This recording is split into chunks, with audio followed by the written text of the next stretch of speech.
Okay, this is my Seidel Neumann hand crank machine. It's about 1904, 1907, something like that. And I'm going to show you how to use the bobbin winder on it. I'll just unthread this. In the wheel on these, there is a little clip with a hole in. If you push the clip, it disengages the drive. And we want to do that first because you don't want your needle shooting up and down. So I'm going to take the thread and I'm going to pop it through the shepherd's crook at the top guide and down between the tension discs. Holding it at the back, I'm just going to pull it down into the tension disc. Make sure it's gone down into there. Then it needs to come down and around this big part of the bobbin winder. And at the back there's a curved piece, and the thread will run under that while we're going to be winding it. On the bobbin for this machine, it has 2 holes on the end. You can't use one with one or none. It has to have the 2, because in the right hand side, the locator pins, there are 2 locator pins in here. So I'm going to pop my thread through the hole in the bobbin, and I'm going to just pull it through a little bit and hold it.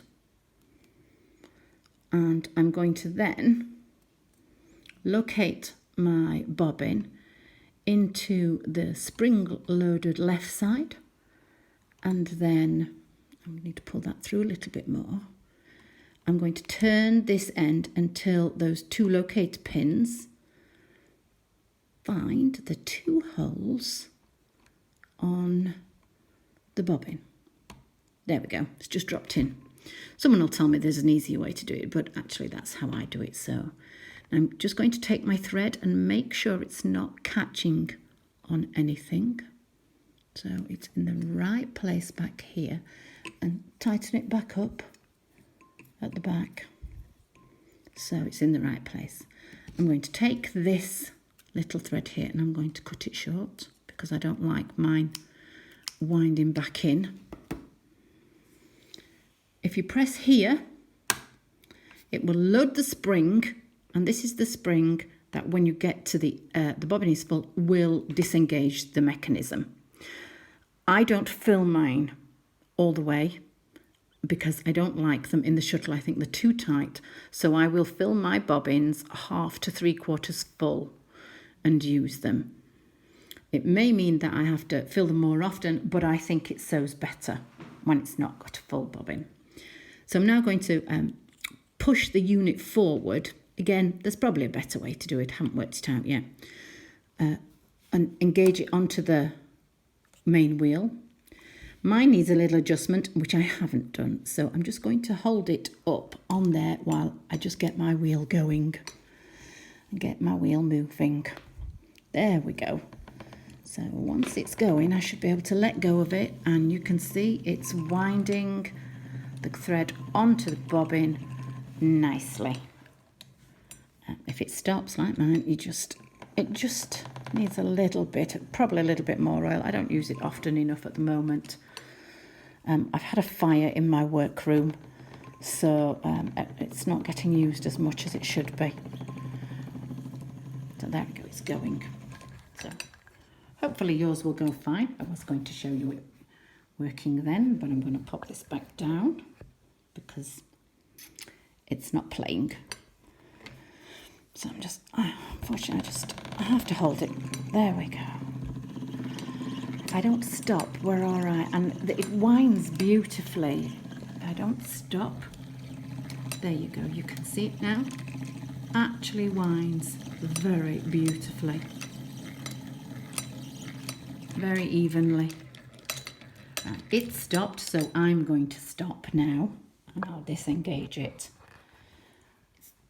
I probably would put a little bit more on than that, but this is just for demonstration. So to disengage it, you can either push down on this end, but I think you're supposed to push in on this side here, and it disengages the mechanism. To disengage this one, I just pull it down. Then clip it from here, snip the thread off. Then I'm going to come back to this one at this end, and unfortunately, see, it had wound in, but it's not very helpful when you're sewing, so I'm going to snip it off.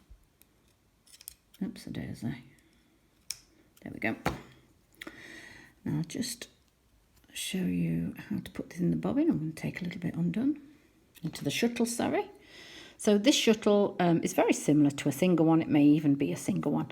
Mine's all been taken apart, cleaned, polished, and works beautiful on this machine. So I'm going to drop it in with the pointed end first. I'm going to place my finger on the top of the bobbin in the shuttle, pull it down into place here, across to the left, up, round through the tension, and holding it still, click, in it goes. That's in place now. It's just clipped through the finger there. If I just pull this, you can see it's all working, and that's ready for loading. So I hope this has been okay. I'm not very good at doing videos. Getting better, I think. Oops, there you go. Told you I wasn't very good. I'll take this out, then you can see the whole of my machine. It is rather beautiful. I absolutely adore it. It works every time I come to it with its temperamental bobbin. I'll just show you the clip on here. The little clip here, if you can see there. I'm just going to clip that back in, and then if I turn the hand crank, listen, it will fall back into place. There. So it's now engaged the drive, and it will now sew. Hope that's okay for you. Bye.